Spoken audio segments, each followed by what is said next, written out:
le domaine de la physique, j'appelle les docteurs de l'école doctorale Modélisation, Instrumentation en physique, Énergie, Géosciences et Environnement, MIPEG. Et pour nommer les docteurs, j'invite le co-directeur de l'école doctorale, le professeur Bruno Espagnon, à me rejoindre sur scène. Alors j'appelle Jean-Christophe Benoît. Donc Jean-Christophe Benoît fait sa thèse au CEA à Cadarache, donc sous la direction de Serrault Olivier. Donc son travail a porté sur l'étude de la puissance résiduelle d'un réacteur à neutrons rapides. C'est un sujet de première importance en termes de sécurité nucléaire.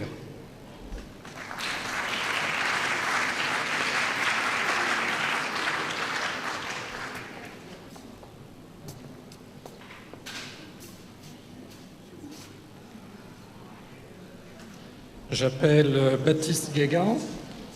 Donc, Baptiste a fait sa thèse à l'IPN d'Orsay sous la direction de Michel Guidal. Donc son travail, je vais essayer de traduire son titre, son travail a porté en fait sur la description détaillée des protons et des neutrons. Les protons et les neutrons sont des objets dynamiques complexes qui incluent ce qu'on appelle des quarks et des gluons. Et donc il a cherché à décrire comment ces quarks et ces gluons se répartissent à l'intérieur des protons et neutrons.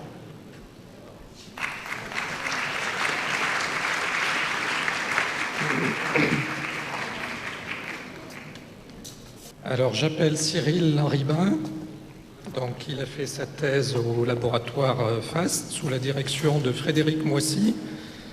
Donc là aussi je vais essayer d'interpréter son titre de thèse. Donc son travail a porté sur l'étude expérimentale de turbulences en présence de rotation. Donc la motivation première étant de comprendre le transfert d'énergie en présence de forces de Coriolis. Et donc ça a un intérêt dans tout ce qui est phénomène d'écoulement géophysique, comme par exemple la circulation océanique ou la circulation de l'atmosphère.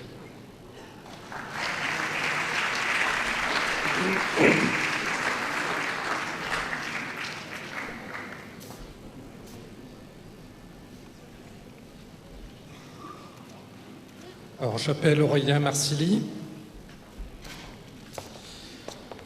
Donc Aurélien Marcilly a fait sa thèse au CERN sous la direction de Patrick Puzeau. Donc la thèse d'Aurélien Marcilly a porté sur la compréhension de l'origine de la perte des particules du faisceau du plus grand et du plus puissant collisionneur et accélérateur au monde, qui est le Large Hadron Collider. C'est un sujet de première importance pour la sécurité de cette installation.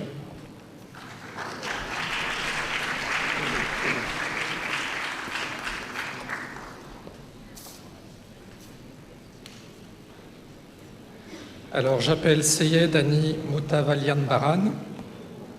Donc Seyed a fait sa thèse à l'IDES sous la direction d'Herman Zayed. Donc son travail a porté sur l'analyse des données de champ de pesanteur et la topographie de surface afin de reconstruire la morphologie du manteau supérieur terrestre. Donc ça a été appliqué à la chaîne centrale de l'Arbose, comme c'est indiqué dans le titre de thèse, qui est situé au nord de l'Iran.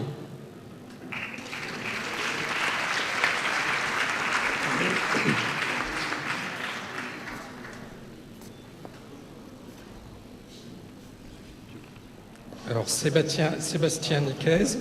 Donc Sébastien Nicaise a fait sa thèse au CEA à Saclay, donc sous la direction d'Olivier Napoli. Donc son travail a porté sur le développement d'une nouvelle source d'ions légers pour produire des faisceaux très intenses dans des accélérateurs qui sont utilisés aussi bien pour la recherche fondamentale que la recherche appliquée.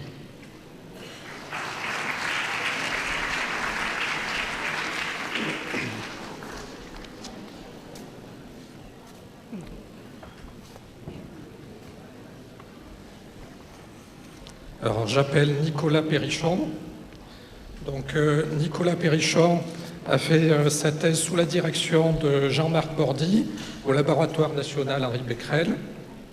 Donc sa thèse a porté sur un sujet là aussi très important, c'est l'amélioration de la connaissance des doses de rayonnement qui sont absorbées lors de traitements de cancer avec des rayons X. Et son travail, si je me souviens bien, a permis d'améliorer la précision de cette mesure d'un facteur 3.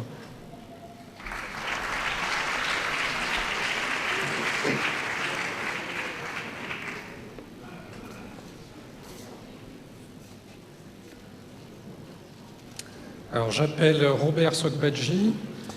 Donc Robert a fait sa thèse sous la direction de Bernard Berthier, donc à l'Institut de physique nucléaire d'Orsay. Donc sa thèse a porté sur le recyclage de l'américium dans des réacteurs où on va le brûler dans des réacteurs à eau pressurisée afin de réduire la radiotoxicité des déchets nucléaires. Et il a également travaillé sur l'étude du combustible d'un réacteur expérimental qui se trouve au Ghana afin de lutter contre les problèmes de prolifération.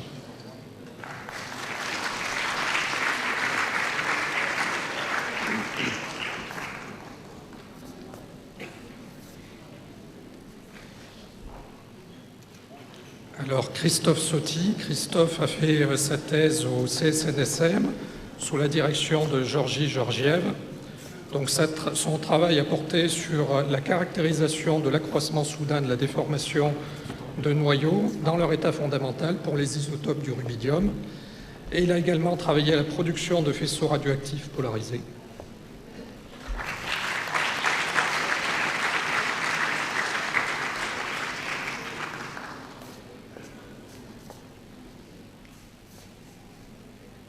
Et puis je vais accueillir notre dernier docteur, qui est une doctorante, donc Laurence Vudo, qui a travaillé donc à Subatec et à EDF aussi. Donc sa thèse s'inscrit dans la problématique du stockage des déchets nucléaires. Donc comme vous le savez, pour stocker les déchets nucléaires de longue durée de vie, on envisage de les enfouir dans des couches géologiques profondes. Et donc elle s'est intéressée à mieux comprendre et quantifier l'influence des matières organiques naturelles mobiles sur la rétention des radionucléides dans l'argillite, qui est une forme d'argile.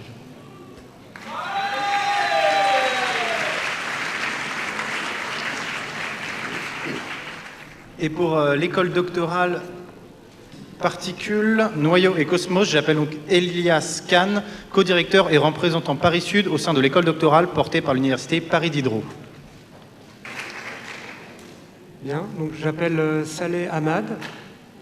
Donc Saleh Ahmad a travaillé au développement d'un détecteur qui sera embarqué sur la Station spatiale internationale dans quelques années pour aider à nous faire comprendre les rayons cosmiques qui sont ces irradiations venues de l'espace et donc mieux comprendre les sources astrophysiques qui les émettent.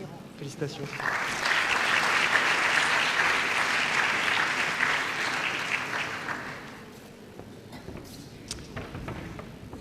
Alors, Claudio Guena. Claudio Guena a fait donc sa thèse au CEA Saclay et il a travaillé donc sur des mesures sur donc cet accélérateur, le LHC, basé au CERN, pour en fait recréer les conditions quelques microsecondes après le Big Bang.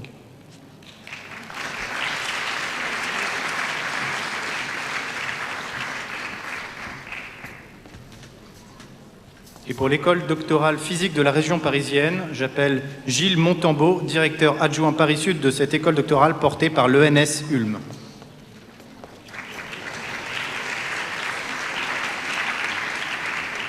Alors l'école doctorale de physique de la région parisienne honore ce soir 3 docteurs. Si on a un petit nombre de docteurs ce soir, c'est en fait, je voudrais souligner que les 3/4 sont actuellement à l'étranger et donc ils participent aussi au rayonnement de l'université. Alors pour commencer, je voudrais féliciter Éric Cagnache, qui a fait sa thèse avec Jean-Christophe Vallée au laboratoire de physique d'Orsay, et il travaille sur des objets mathématiques et leur application, leur utilisation pour la physique. Et donc ces objets sont des objets de la géométrie non commutative. Félicitations.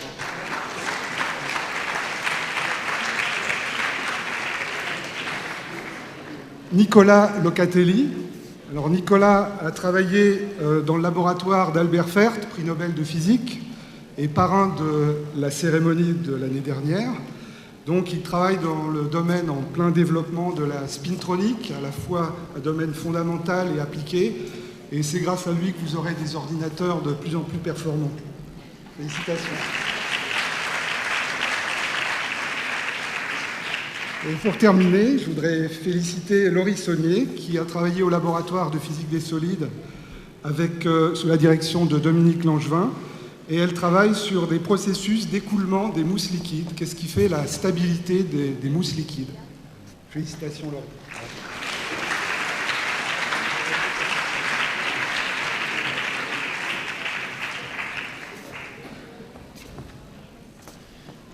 Et je vais vous inviter à applaudir les secrétaires des écoles doctorales, donc MIPEJ, Sylvie Loffel, de l'école doctorale Particules, Noyaux et Cosmos, Kim Ho et Annie Talbot, et de l'école doctorale Physique de la région parisienne, Marianne Puech.